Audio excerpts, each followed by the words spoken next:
Sa puntong ito, makakausap natin si Professor Clarence Batan, isang sociologist na nagtuturo sa University of Santo Tomas. Magandang tanghali po sa inyo, Professor. Magandang tanghali, Rafi. Opo. Mula po dun sa naunang panukalang 9 years old, ginawa ng 12 years old yung minimum age na pwedeng mapanagot yung mga minor de edad sa krimen. Sangayon po ba kayo rito? Hindi. Dito natin makikita na ang kongreso natin ay pwedeng paglaruan yung kategorya ng edad in few days na walang basihan sa pananaliksik. So, nakakalungkot ito dahil kahit sa policy making studies, hindi dapat ginagawa ito. Hindi ka pwedeng basta mag-iba na dahil ayaw ng mga tao ng 9, pwede ng 12, no? So malinaw na sinabi nga ni dating Pangulong Gloria Macapagal Arroyo na dapat tingnan natin tong issue bilang politikal o bilang protection. Kami, ayon sa lahat ng panaliksik pag-aaral, napakaganda ng espiritu ng Republic Act 1030.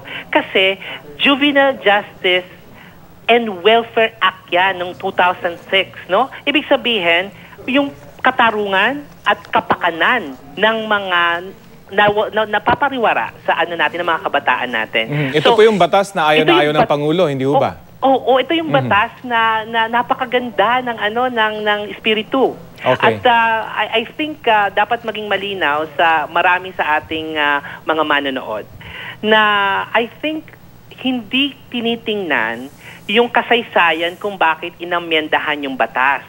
Kasi yung PD 603 na Child and Youth Welfare Act nung panahon ng Pangulong Marcos, nung 1974, ang pinagmulan ng lahat ng ito. Noon, pag 9 years old ka, kahit bata, you are seen as an adult offender. Ibig sabihin, walang distinction. Opo, bakit? nabanggit nyo nga po, nabanggit nyo kasaysayan, pero bakit to kaya nakasaad na 9 years old? Yung minimum age noon, 1935 pa po yata kung hindi ako nagkakamali. Yes, so kasi nga wala pa tayong United Nations Convention for Rights of Children. Okay. Wala pa tayong international understanding and alam mo yon yung partnership na ito yung convention na pupursige para sa rights of children. Wala so pa kumbaga tayo nag-advance na po tayo pagdating sa isyong yan, so dapat mag-adjust din tayo bilang isang society. Kasi marami na tayong mga pag-aaral. Hindi Opo. lang to sociological, even neurological, yung brain development, even psychological, even emotional, na alam natin, pananagutan natin na hubugin ang mga bata para magkaroon ng maayos na disposisyon sa buhay. At yung iba't ibang institusyon tulad ng pamilya, relihiyon, at lipunan natin bilang kabuuan. Nabanggit niyo, Professor, yung mga factors na yan kasi sinabi niyo rin dati na age is not the issue dito. Ano po ba dapat yung pagtutunan at aksyon na nararapat gawin ng gobyerno? Ang issue dito ay tingnan kung paano lumalaki ang mga bata natin sa lipunan natin sa gitna ng maraming socio-political and economic problem. Kasi ang issue ay, sabi ko nga dun sa FB post ko, sabi ko, nasaan ba kayo nung kayo ay 9 na taong gulang? More likely ang mga mambabatas natin ay sigurado ako nasa eskwelahan. At dahil lahat tayo ay protektado at privileged. So, ang lipunan natin ay hindi lahat privilege. Marami tayong mga kapwa, mga Pilipino na nakalugmok sa kahirapan na kahit ang simpleng pag-aaral ay hindi matupad ng mga magulang. Kasi nga, meron tayong problema sa kahirapan at may problema tayo sa access to social services like education. At ito bang hindi nakikita ng mga mambabatas or kumbaga parang nakakalimutan na yung binanggit nyo nga rin na growing up as a social process? Yes, I really think that this is a political accommodation versus protection ng ating mga kabataan. Rafi, gusto ko lang sabihin sa iyo, no, napakalinaw para sa akin na ang Section 2 ng Republic Act 10630, malinaw na ang definition ay tinitingnan kung saan dapat pumunta ang mga child at risk and child in conflict sa Bahay Pag-asa. Tanong, nasaan ang Bahay Pag-asa ng local government unit? Professor, sinasabi po ng proponent ng bagong batas o ng amendment, pinaganda raw po nila itong batas na ito by shifting itong pagpapagawa ng mga bahay kalinga mula sa local government papuntang national government dahil wala daw po kakayahan yung local government para gumawa nito. Agree mo ba kayo ron? Well, pagka walang political will, wala talagang kakayahan. Pagka Yun. walang pondo, wala talagang magagawa, right? Oo.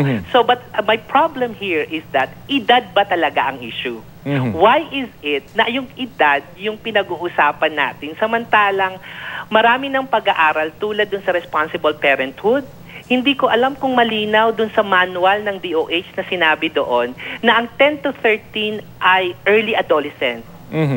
Tapos meron tayong tinatawag na middle adolescence at late adolescence. Iba't ibang konteksto ito sa pagtingin dun sa batas ng responsible parenthood. Nabasa ba nila yon?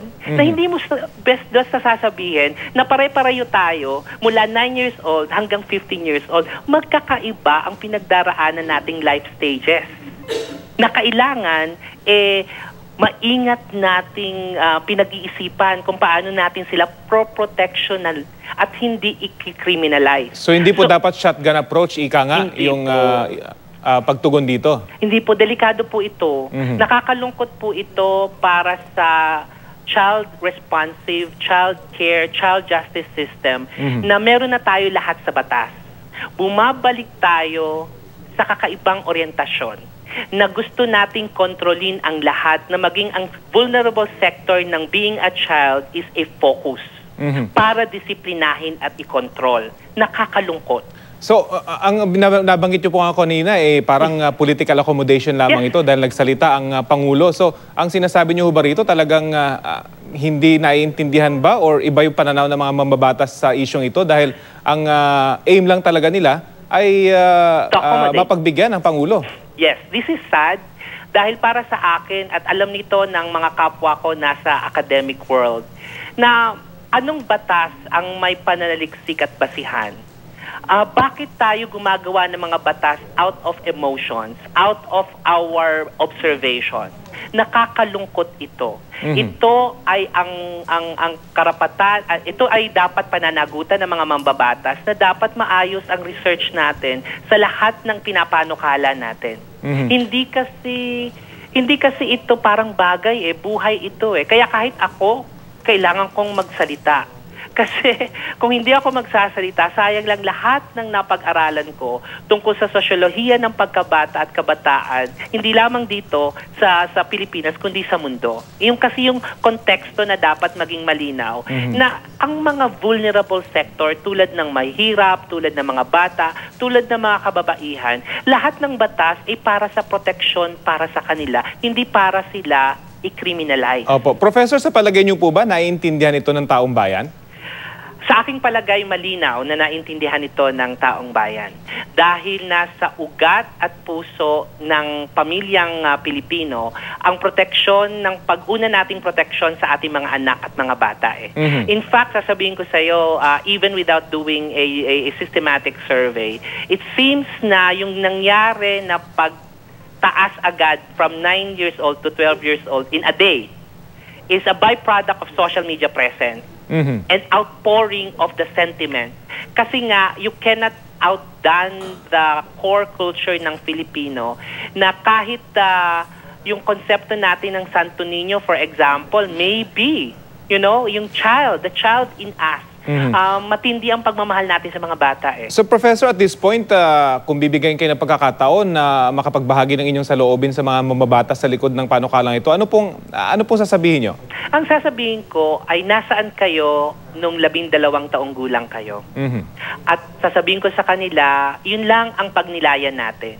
Sapagkat hindi tayo nabubuhay dahil lang sa simpleng edad. Nabubuhay tayo dahil ang pagkabata at ang paglaki ay proseso. Sino ang tutulong sa atin upang maging mabuting mamamayan? Iyon ang tunay na tanong. So if we are not having that kind of society lipunan, nakakalungkot kung ang lipunan natin ay hindi magiging child responsive, child justice sensitive, at hindi inuunang kapakanan ng proteksyon ng mga bata at kabataan ng bansa natin. So in short po, kung kayong masusunod or suggestion nyo, mapanatili na lamang yung batas at ipatupad yung mga nakapaloob dito. Tama. Kahit na sinasabi nyo nga, age is not the issue. At 15 years old pa rin yung dapat masunod. Tama, Rafi, kasi ang issue talaga is bakit mo inaamyendahan ng isang probisyon ng isang batas na hindi mo tinatanong, kailangan ba talaga siyang amyendahan?